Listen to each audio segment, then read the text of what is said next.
Hi friends, my name is Nishta, and I will be your guide through the journey of multidimensional poverty. Have you ever stopped to think about the other kids around the world and what they could be going through? Well, say hello to David. He lives in South Sudan, which is in Africa. Today, he hasn't eaten anything because his family doesn't have enough money. He lives in MPI poverty.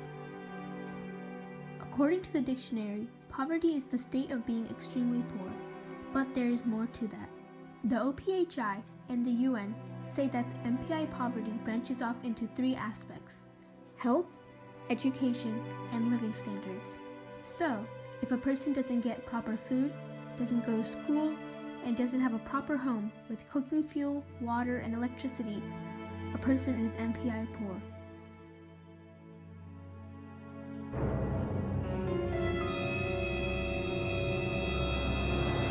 According to the UNDP, places like Sub-Saharan Africa have 560 million people poor.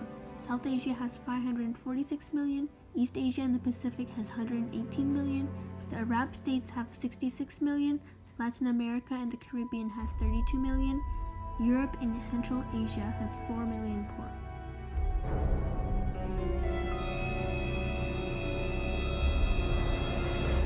In the Arab states, where there are countries like Sudan, Yemen, and Somalia, education is the biggest factor to poverty.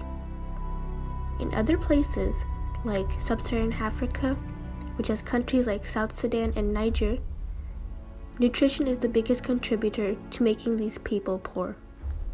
David didn't choose his life, but his guardian doesn't have a job and still tries to feed them. Even though he goes out every day to sell cotton buds, it isn't enough to support his family and for him to go to school. It costs 50 cents to go to school, but without education, he cannot achieve anything and get out of poverty.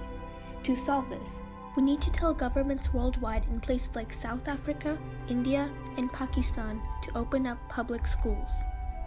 If we inform the president or prime ministers of these poor countries, we can get them to open up public schools. Having public schools in these slums will be a different and new thing, and it will help many more people and the people to come.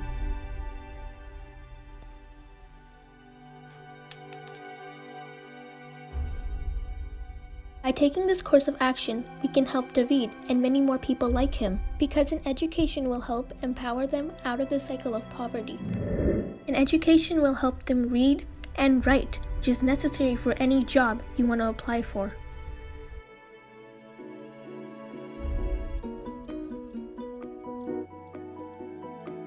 Let's help these kids and tell the government to open up public schools. Let's give these kids the life they deserve. A life without poverty.